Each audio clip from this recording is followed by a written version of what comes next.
നിങ്ങൾക്ക് എല്ലാവർക്കും സുഖമാണെന്ന് വിശ്വസിക്കുന്നു. ദൈവം നിങ്ങൾ അനുഗ്രഹിക്കട്ടെ. ഇന്ന് നമ്മുടെ കൂടെ ഉള്ളത് നമ്മുടെ എല്ലാ അഭിമാനമായ, കേരളത്തിൻ്റെ അഭിമാനമായ, ഇന്ത്യയുടെ അഭിമാനമായ നമ്മുടെ പ്രിയപ്പെട്ട ശ്രീജയാണ്. ശ്രീജയും പപ്പയാണ്. നമസ്കാരം. നമസ്കാരം. സ്തുതിയായിരിക്കട്ടെ. സിവിൽ സർവീസിൽ ഫസ്റ്റ് അറ്റംപ്റ്റിൽ തന്നെ 57ാമത്തെ റാങ്ക് നേടി. അതുപോലെ തന്നെ ഒത്തിരി പ്രതിസന്ധികളിലും എല്ലാം മാറ്റിവെച്ച് അതിൽ നിന്ന് തരണം ചെയ്താണ് റാങ്ക് നേടിയത്. അതുകൊണ്ട് എനിക്കൊരു ആഗ്രഹമായിരുന്നു ശ്രീജയോടും പപ്പയോടൊക്കെ സംസാരിക്കണമെന്ന്. അപ്പോൾ അങ്ങനെ ഒരു അവസരം വന്നു. അപ്പോൾ ഇതെങ്ങനെയാണ് സംഭവിച്ചത്, എങ്ങനെയാണ് ഇങ്ങനെ നേടിയതെന്നൊക്കെ നമുക്ക് കേൾക്കാം. പ്രിയപ്പെട്ടവരെ, നിങ്ങൾക്ക് എല്ലാവർക്കും തീർച്ചയായും ഈ വീഡിയോ ഉപകാരപ്പെടും. കുഞ്ഞുങ്ങൾക്ക് പ്രത്യേകിച്ച് ഉപകാരപ്പെടും. അപ്പോൾ ശ്രീജ നടന്ന വഴികളും ജീവിതാനുഭവങ്ങളും അതെല്ലാം നമ്മൾ ശ്രീജയോട് തന്നെ ചോദിച്ച് മനസ്സിലാക്കുകയാണ്. വലിയൊരു പരീക്ഷ അല്ലേ, ഇന്ത്യയിലെ തന്നെ ഏറ്റവും വലിയ പരീക്ഷ. അത് ഫസ്റ്റ് അറ്റംപ്റ്റിൽ പാസ്സാകുന്നു, 57 റാങ്ക് നേടുന്നു. തിരിഞ്ഞു നോക്കുമ്പോൾ എങ്ങനെയാണ് ഈ ഒരു വിജയം സാധ്യമായത്? കുറച്ച് കാര്യങ്ങൾ കൃത്യമായിട്ട് ഞാൻ ചെയ്തു. ഒന്ന്, എനിക്ക് ആദ്യം ഒരു ഡിറ്റർമിനേഷൻ ഉണ്ടായിരുന്നു. ആദ്യ ശ്രമത്തിൽ തന്നെ എക്സാം ക്ലിയർ ചെയ്യണം, IFS നേടണം എന്നുള്ളത്. അപ്പം ആ ഒരു ഡിറ്റർമിനേഷൻ, കോൺഫിഡൻസ് എന്നെ മുന്നോട്ട് എനിക്ക് എപ്പോഴും ഒരു ഫ്യൂവലായിട്ടുണ്ടായിരുന്നു.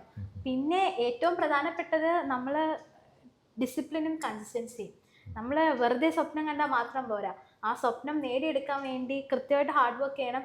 ഹാർഡ് വർക്കും വെറുതെ ചെയ്തിട്ട് കാര്യമില്ല. ഒരു കൺസിസ്റ്റൻ്റ് ആയിട്ട്, ഡിസിപ്ലിൻ ആയിട്ട് ചെയ്യേണ്ട കാര്യങ്ങൾ വളരെ കൃത്യമായിട്ട് ചെയ്ത് കഴിഞ്ഞാൽ നമ്മൾ എത്തേണ്ടടുത്ത് എത്തും. ഇപ്പോൾ ഫസ്റ്റ് അറ്റംപ്റ്റിൽ കിട്ടിയില്ലെങ്കിൽ കൂടി ഒരു വർഷം ചെയ്ത ക്യുമുലേറ്റീവ് എഫർട്ട്സ് അവിടെ ഉണ്ട്. അത് അടുത്ത അറ്റംപ്റ്റിൽ നമ്മളെ ഹെൽപ്പ് ചെയ്യും. അപ്പോൾ നമ്മൾ ചെയ്യേണ്ട കാര്യങ്ങൾ വളരെ കൃത്യമായിട്ട് ചെയ്യുക, നമ്മൾ എത്തേണ്ടടുത്ത് എത്തും തന്നെയാണ് എൻ്റെ ഈ കുഞ്ഞു ജീവിതം കൊണ്ട് ഞാൻ ഇതുവരെ മനസ്സിലാക്കിയെടുത്തൊരു കാര്യം. പ്രിയപ്പെട്ട സഹോദരത്തെ, ചേച്ചി ഇത്രയും വലിയൊരു നിങ്ങൾ കുഞ്ഞുങ്ങൾ സ്കൂളിൽ പഠിക്കുന്ന കുഞ്ഞുങ്ങളോടാണ് പ്രത്യേകിച്ച് പറയുന്നത് അല്ലേ. നിങ്ങളുടെ സ്വപ്നങ്ങൾ എന്തായാലും ചേച്ചി നേടിയ പോലെ നിങ്ങളുടെ ചേച്ചി തന്നെയാണ് നേടിയെടുത്ത പോലെ നിങ്ങൾക്ക് നേടിയെടുക്കാൻ പറ്റും. നന്നായിട്ട് കൺസിസ്റ്റൻ്റ് ആയിട്ട് നിൽക്കുക അല്ലേ, ഡിറ്റർമിനേഷനോടെ നിൽക്കുക. ശ്രീജ, ഞാൻ മനസ്സിലാക്കിയത് നിങ്ങൾ ശ്രീജയുടെ ഒത്തിരി സാക്രിഫൈസ് ഇതിനകത്തുണ്ടല്ലേ, ഒത്തിരി സാക്രിഫൈസ്, സമയമുണ്ട്, അങ്ങനെയുള്ള കഷ്ടപ്പാടുകളുണ്ട്, അങ്ങനെയുള്ള ഉണ്ട്. അതിനൊപ്പം തന്നെ നമ്മുടെ ശ്രീജയുടെ പപ്പയാണ് നമ്മുടെ കൂടെ ഉള്ളത്. അപ്പോൾ പേര് പറയാമോ? മമ്മിയുടെ പേര് ഷീജകുമാരി. അപ്പോൾ ഇവർ ശ്രീജയുടെ സാക്രിഫൈസ് പോലെ തന്നെയാണ് ശ്രീജയ്ക്ക് വേണ്ടി ഇവരെടുത്ത സാക്രിഫൈസ്. അതിനോട് റിസൾട്ടാണ്. അതാണ് കേരളം വളരെയായിട്ട് ആഘോഷിച്ചത്. ഈ പപ്പനും അമ്മയുടെ കഷ്ടപ്പാടൊക്കെയാണ് ഞങ്ങൾക്കും വലിയൊരു പ്രചോദനമായത്. എങ്ങനെയായിരുന്നു പപ്പയുടെയും മമ്മിയുടെയും ആ പ്രോത്സാഹനവും അങ്ങനെ ഇതെല്ലാം, അതിനെക്കുറിച്ച് ഒന്ന് പറയാമോ? അത് എൻ്റെ അമ്മയ്ക്കും അച്ഛനും ഒരുപോലെ എഡ്യൂക്കേഷൻ കാര്യം വളരെ വലിയൊരു പ്രയോറിറ്റി ആയിരുന്നു. എത്ര കഷ്ടപ്പാടുണ്ടെങ്കിലും ആഗ്രഹിക്കുന്നിടത്തൊക്കെ വിട്ട് പഠിപ്പിക്കണം. കുട്ടികളുടെ കാര്യം, ആ എഡ്യൂക്കേഷൻ്റെ കാര്യം, അതിലൊരു കോളിളക്കം സംഭവിക്കാൻ പാടില്ല എന്നുള്ളൊരു വാശി ഇവർക്ക് രണ്ടുപേർക്കും ഉണ്ടായിരുന്നു. അപ്പോൾ ഇത് കാണുമ്പോൾ നമുക്കും പഠിക്കാനൊരു ആഗ്രഹം ഉണ്ടായിരുന്നു. അപ്പോൾ എഡ്യൂക്കേഷൻ്റെ കാര്യത്തിൽ അവർ എൻ്റെ അടുത്ത് ഒരിക്കലും നോ എന്ന് പറഞ്ഞിട്ടില്ല. ഞാൻ എന്താണോ എൻ്റെ ഡ്രീം അവരുടെ അടുത്ത് പറയുമ്പോൾ അവർ കുഴപ്പമില്ല മോളെ, കാശൊക്കെ ദൈവം തന്നുകൊള്ളും, സമയമാകുമ്പോൾ അതൊക്കെ എത്തിക്കോളും, നീ ചെയ്യേണ്ടത് കൃത്യമായിട്ട് ചെയ്താൽ മതി, നീ ആഗ്രഹിക്കുന്നതിനൊക്കെ കിട്ടും. ആ ഒരു സപ്പോർട്ട്, മോട്ടിവേഷനും എന്നെ ഒത്തിരി അധികം എന്നെ സ്ട്രെങ്തൻ ചെയ്തിട്ടുണ്ട്. ഇപ്പം UPSC പോലൊരു എക്സാമിന് ഫിനാൻഷ്യൽ ഇഷ്യൂസ് ഉണ്ട്, പിന്നെ നമ്മൾ മെൻ്റലി നമ്മൾ കുറച്ച് സ്ട്രഗിളൊക്കെ ചെയ്യും. അപ്പോൾ ഈ സമയങ്ങളിലെല്ലാം ആ ഒരു പില്ലർ ഓഫ് സപ്പോർട്ട് എന്ന് പറയുന്നത് ഡെഫിനറ്റ്ലി എൻ്റെ പാരൻസ് ആണ്. അപ്പോൾ അതിന് ഞാൻ ഒരുപാട് ഗ്രേറ്റ്ഫുൾ ആണ്. ചേട്ടാ, ഈ മോള് ശ്രീജ ഇങ്ങനെ ഒരു എക്സാം ജയിച്ചപ്പോൾ എന്താണ് മനസ്സിൽ തോന്നിയത്? തോന്നിയത് അവള് കഷ്ടപ്പെട്ട് പഠിച്ച് നമ്മൾ അതിനുള്ള സാഹചര്യം ചെയ്ത് കൊടുത്തു. എല്ലാ സാഹചര്യം ചെയ്ത് കൊടുത്തു. എല്ലാ സാഹചര്യം നോ വന്ന് പറഞ്ഞത് ഒരു അക്ഷരം ഇതുവരെ പറഞ്ഞിട്ടില്ല. ഇല്ല, ചെറുത് തൊട്ടേ പറഞ്ഞിട്ടില്ല, വലുതായിട്ടും പറഞ്ഞിട്ടില്ല, ചെന്നേ പോയിട്ടും പറഞ്ഞിട്ടില്ല, ഒരു കാര്യം പറഞ്ഞിട്ടില്ല. എല്ലാം ദൈവം അവിടെ എത്തിക്കുമെന്ന് പറഞ്ഞു. പ്രിയപ്പെട്ടവരെ, ഞാൻ ഇന്നലെ ചേട്ടനെ വിളിച്ച് സംസാരിച്ചപ്പോഴും ഇപ്പോൾ ശ്രീജയോട് സംസാരിക്കുമ്പോൾ എനിക്ക് ഒത്തിരി നിങ്ങളുടെ കുടുംബത്തിൻ്റെ, പപ്പയുടെ മമ്മിയുടെയൊക്കെ നല്ല ഗുണങ്ങൾ ശ്രീജ കിട്ടിയിട്ടുണ്ട്. അത് വെറുതെ അക്കാഡമിക് ലെവലല്ല, അവരുടെ കഷ്ടപ്പാടും വേദനയും ശ്രീജ കണ്ടാണ് വളർത്തുന്നത്. അപ്പോൾ ഒരു മനുഷ്യർ ഇടപെടുന്ന രീതി വളരെ സിമ്പിളായിട്ട്, നിങ്ങൾക്ക് അല്ലേ, വളരെ സിമ്പിളായിട്ട്, നമ്മൾ വളരെ സിമ്പിളായിട്ട് ഇടപെടുന്നു. അല്ലാതെ അഹങ്കാരങ്ങൾ അങ്ങനെ ഒന്നുമില്ല, ഏറ്റവും സിമ്പിളായിട്ട് ഇടപെടുന്നു. അതുപോലെ മറ്റുള്ളവരെ സഹായിക്കുന്നു, നന്മ ചെയ്യുന്നു. അപ്പോൾ യഥാർത്ഥം പറഞ്ഞാൽ കുടുംബത്തിൽ നിന്ന്, പപ്പയിൽ നിന്ന്, മമ്മിയിൽ നിന്ന് കിട്ടിയ നന്മ അല്ലേ, നന്മ ഗുണങ്ങളാണ്. വിദ്യാഭ്യാസം ശരിയാണ്, അതുപോലെ തന്നെ ഈ ഗുണങ്ങളാണ് എനിക്ക് തോന്നുന്നത് ശ്രീജ മുന്നോട്ട് അല്ലേ. അതെ, തീർച്ചയായിട്ടും. ഒരുപാട് കാര്യങ്ങൾ നമുക്ക് ദൈവം ഒരുപാട് അവസരങ്ങൾ തരുന്നുണ്ട്. കുറേ സാഹചര്യം ഒരുമിച്ച് നല്ലതായിട്ട് വരും. അപ്പോൾ ഉള്ള അവസരങ്ങളെ മാക്സിമം ഉപയോഗിക്കുക. നമുക്ക് അത്രേ ചെയ്യാൻ പറ്റുള്ളൂ. അത് നമ്മൾ കൃത്യമായിട്ട് ചെയ്ത് കഴിഞ്ഞാൽ ബാക്കി നടക്കേണ്ട രീതിയിൽ നടന്നുകൊള്ളും. ഇതാണ് അവർ എനിക്ക് എപ്പോഴും തന്നുകൊണ്ടിരുന്നൊരു മെസ്സേജ്. ദൈവത്തിന്റെ സംരക്ഷണത്തെ കുറിച്ച്. അതെ, തീർച്ചയായിട്ടും. നമ്മളിങ്ങനെ പറയുമല്ലോ, താൻ പാതി ദൈവം പാതി എന്ന്. അപ്പം എൻ്റെ അടുത്ത് എപ്പോഴും പറയാം, മോളെ നീ ചെയ്യേണ്ട നീ ചെയ്യേ, ബാക്കി അങ്ങ് വിട്ടുകൊടുക്ക്, ബാക്കി ദൈവം നോക്കിക്കോളും. അങ്ങനെയാണ് ഇതുവരെ നടന്നത്. ഇനി അങ്ങനെ തന്നെ ആയിരിക്കും. എനിക്ക് തോന്നുന്നത് ഈ സമയങ്ങളിലെല്ലാം കേരളത്തിൽ ഏറ്റവും കൂടുതൽ ആദരിക്കപ്പെടുന്ന ബഹുമാനിക്കപ്പെടുന്ന മാതാപിതാക്കള് ശ്രീജയുടെ മാതാപിതാക്കളാണ്. ഇന്നാണെങ്കിൽ ഇവിടെ ഒരു സ്കൂളിലാണ്, അവിടെ ശ്രീജ ക്ലാസ് എടുത്തു, ശ്രീജയുടെ ഒപ്പം തന്നെ പപ്പയും ക്ലാസ് എടുത്തു, ആളുകൾ സംസാരിച്ചു. അപ്പോൾ എനിക്ക് പറയുന്നത് ഇനി ശ്രീജ IFSൽ പോയാലും ശ്രീജയുടെ പപ്പയ്ക്ക് ക്ലാസ് എടുക്കാൻ പോവാം അല്ലേ? അങ്ങനെ ദൗത്യയോടെ ജീവിക്കണം. മക്കൾ എങ്ങനെ വളരണമെന്ന് സ്നേഹത്തിന്റെ വലിയ കാര്യമാണ്. അല്ല, അവള് എനിക്ക് ഈ മൈക്കിൽ സംസാരിക്കാനും എനിക്ക് ഒന്നും അറിഞ്ഞൂടായിരുന്നു. അവസരം ഉണ്ടാക്കി തന്നത് എൻ്റെ മോളാണ്. മോൾക്ക് നമ്മളൊരു അവസരം കൊടുത്തപ്പോൾ മോൾക്ക് നമ്മൾ അവസരം ഉണ്ടാക്കി കൊടുത്ത് അവള് നമുക്ക് അവസരം നമുക്ക് ഇങ്ങോട്ട് തന്നു. ഇതുപോലെ എല്ലാവർക്കും നേടാൻ സാധിക്കും. പിള്ളേർ വിചാരിച്ചാലും കൊച്ചു പിള്ളേരായാലും വലിയ പിള്ളേരായിരുന്നാലും മെയിനായിട്ട് രക്ഷകർത്താക്കൾ വീട്ടിൽ പിള്ളേർക്ക് സമാധാനം കൊടുത്ത് പിള്ളേരെ നിയന്ത്രിക്കും. അവിടെ ഒത്തൊരുമ വേണം, വീട്ടിൽ ഒത്തൊരുമ വേണം. കിട്ടണ കൂലി വേലയായിരുന്നാലും എത്താനുള്ളവർക്ക് എത്താൻ സാധിക്കും. രണ്ടുപേരും കൂടെ ഒരു ധാരണ ഉണ്ടാകും.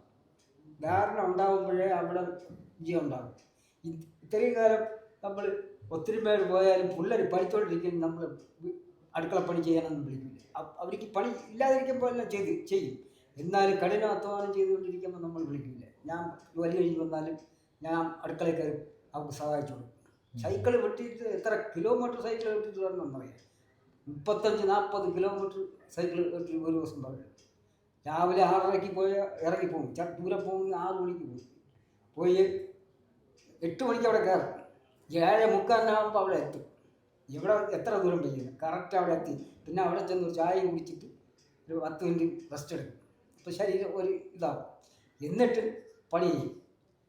പിന്നെ പണി കഴിഞ്ഞിട്ട് പിന്നെ തിരിച്ചു വരുമ്പോൾ വലിയ സ്പീഡിൽ വരില്ല. ഇറക്കം പക്കല്ലേ വിട്ടഞ്ച് പോരും. ഞാൻ ഇത് കണക്കാക്കി വന്നിട്ട് നരിയോട്ടി വന്ന് ചായയും കുടിച്ച് അവിടെ അരമണിക്കൂർ നിന്ന് പിള്ളേക്കെല്ലാം വാങ്ങിച്ചുകൊണ്ട് വരും.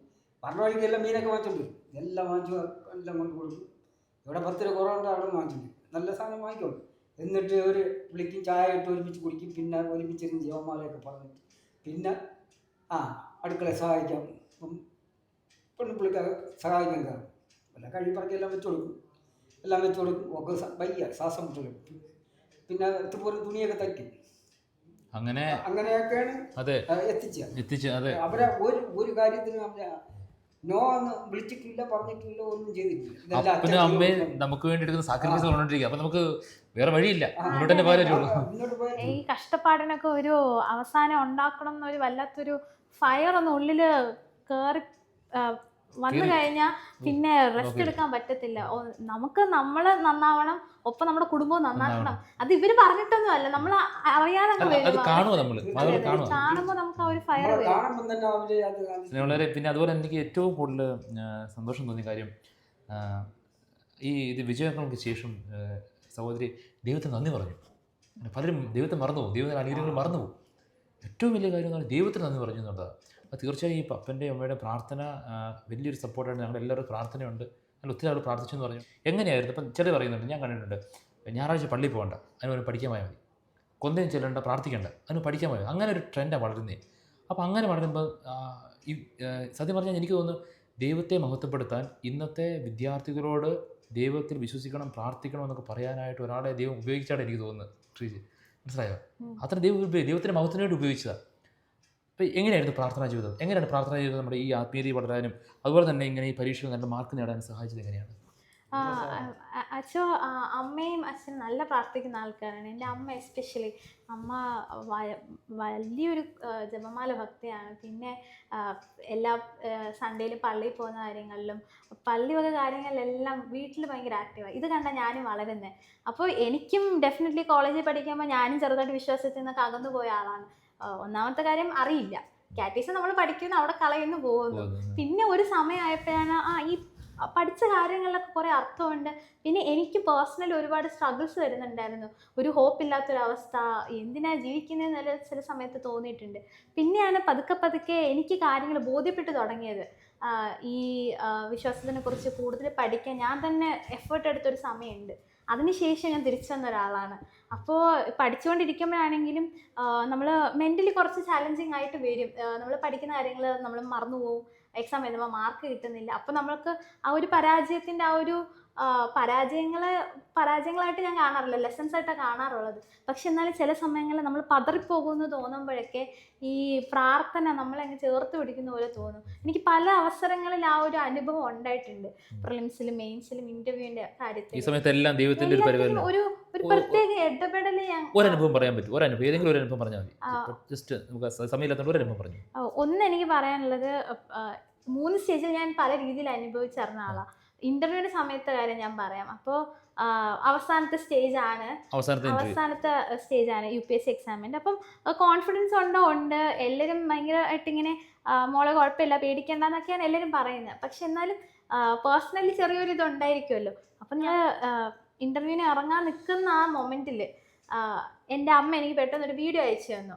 അതൊരു AI വീഡിയോ ആണ്, പക്ഷെ അതിൻ്റെ താഴെ 60, 20 താഴെയുള്ള വാക്യങ്ങൾ എഴുതിയിട്ടുണ്ടായിരുന്നു. 60, 20 താഴോട്ടുള്ള വാക്യങ്ങൾ. അതിലിങ്ങനെ നിന്റെ കഷ്ടപ്പാട് തീരാൻ സമയമായി, നിന്റെ സൂര്യൻ അസ്തമിക്കുകയില്ല എന്നൊക്കെ പറയുന്ന കുറച്ച് വാക്യങ്ങളാണത്. അപ്പോൾ അത് പെട്ടെന്ന് ഞാൻ കണ്ടപ്പോഴത്തേക്കും എനിക്ക് കണ്ണുനീരങ്ങോട്ട് അടക്കാൻ പറ്റില്ല, ഞാൻ അങ്ങ് കരയാൻ തുടങ്ങി. കാരണം അത്രയും എന്താ പറയുക, ആ ഒരു ലാസ്റ്റ് മൊമെൻ്റ് ആയി. ഇനി ഇതും കൂടെ കഴിഞ്ഞാൽ എക്സാം കഴിഞ്ഞു, ഡ്രീമിലോട്ട് അടുത്തുകൊണ്ടിരിക്കുന്ന ഒരു ഫീലിംഗ് ഒക്കെ തോന്നുന്ന സമയമാണ്. ഇത് നന്നായിട്ട് പോണം ആ ഒരു ടെൻഷനുണ്ട്. അപ്പോഴാണ് ഞാൻ ഈ വചനങ്ങൾ കാണുന്നത്. പെട്ടെന്ന് ഞാനൊന്ന് കരഞ്ഞു, അറിയാതെ എൻ്റെ കണ്ണുനീര് വന്നു. അപ്പോൾ എൻ്റെ മനസ്സിൽ തോന്നി, പേടിക്കാൻ ഒന്നുമില്ല, I'll be fine, ഞാൻ അങ്ങ് പോയാൽ മതി, ആ അരമണിക്കൂർ എൻ്റെ സമയമാണ്, ആ ഒരു രീതിയിൽ കോൺഫിഡൻസിൽ അങ്ങ് പോയാൽ മതി. എനിക്ക് വേണ്ടി വെൽവിഷേഴ്സ് തന്നുകൊണ്ടിരിക്കുന്ന പ്രാർത്ഥിക്കുന്ന കുറേ ആൾക്കാരുണ്ട്, I'll be fine. ഞാൻ അങ്ങനെ ഇറങ്ങി. ആൻഡ് ഇൻ്റർവ്യൂ വളരെ നന്നായിട്ട് പോയി. അരമണിക്കൂർ കഴിഞ്ഞു, ഞാൻ ഇൻ്റർവ്യൂ പ്രൊസീജിയേഴ്സ് എല്ലാം കഴിഞ്ഞ് വെളിയിലിറങ്ങി.